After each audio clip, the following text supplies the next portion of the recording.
She came smiling, with flowers in one hand and a speech in the other. She said she wanted to help African women. She took photos with babies, walked through villages, praised Traoré on camera. But behind the kindness was a secret job. And when the truth came out, she didn't just lose her fake charity. She cried as the whole world watched her get exposed. Her name was Claire Dubois, a young blonde woman in her early 30s, French accent, expensive sunglasses, calm voice.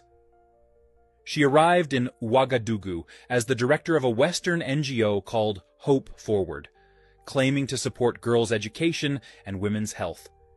She gave interviews on state TV, praising President Ibrahim Traoré for giving African youth the courage to dream.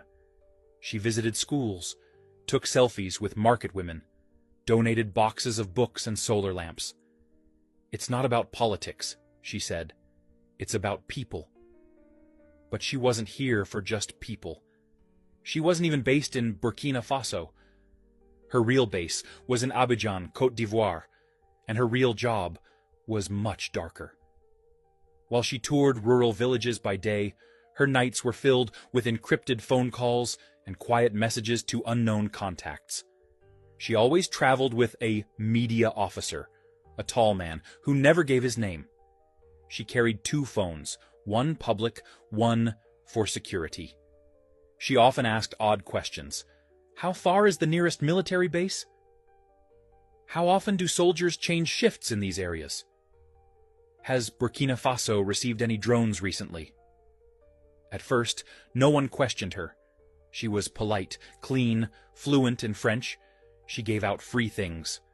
But something felt strange. One woman in a small village whispered to a local leader, "She's not here to help us. She's here to find something." Meanwhile, Burkinabe intelligence had already flagged her. They knew her NGO's name was tied to a strategic monitoring program funded by an American foundation. They knew her emails were being routed through a French IP address, with code names like Phase Orange and T-Access Zone. Still, President Traoré said, "Let her work. The more she believes she's winning, the clearer her mission will become." So she kept smiling.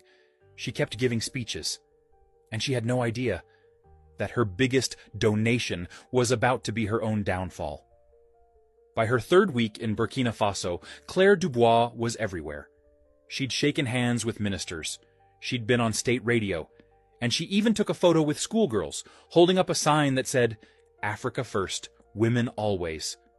But behind the smiles, her real work had begun. She had visited 9 villages in 7 days, each near military training grounds, oil depots, or drone watchtowers. She said she was inspecting field progress. But what she was really doing was making a map. One night, in her hotel room in Ouagadougou, she opened her laptop and began marking red circles across the country. She named the file BF-Field Access-V2. The circles weren't schools. They were military routes, border patrol bases, and drone delivery lines. That same night, she attached the map to an encrypted email, addressed to a contact saved under the name Melvin. The server wasn't in France. It wasn't in the US.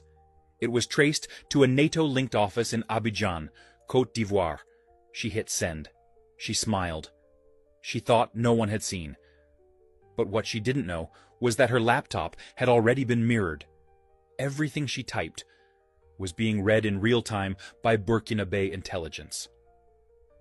The moment she hit send, President Ibrahim Traoré received a copy of the email on his encrypted line. He looked at the map. He studied the code names. Then he picked up the phone and said, "Let her keep going." She just confirmed everything we suspected. The next morning, Claire held a press breakfast with foreign journalists. She wore white. She called Burkina Faso a rising hope in the region. But when a local reporter asked her why her NGO was only working in military-heavy zones, she laughed nervously and said, "Pure coincidence. We just go where help is needed." The real coincidence? The exact same day. The presidential security team uncovered a USB drive hidden in a fake lipstick tube in her bag. Inside the drive, satellite images, drone flight patterns, government convoy photos. The time for pretending was almost over. But President Traoré didn't want her arrested in silence. He wanted the world to see it. So he sent her a polite invitation. You are invited to speak at the National Conference on African Sovereignty as a guest of honor. She accepted, excited, confident, and completely unaware that she was walking into her own public exposure.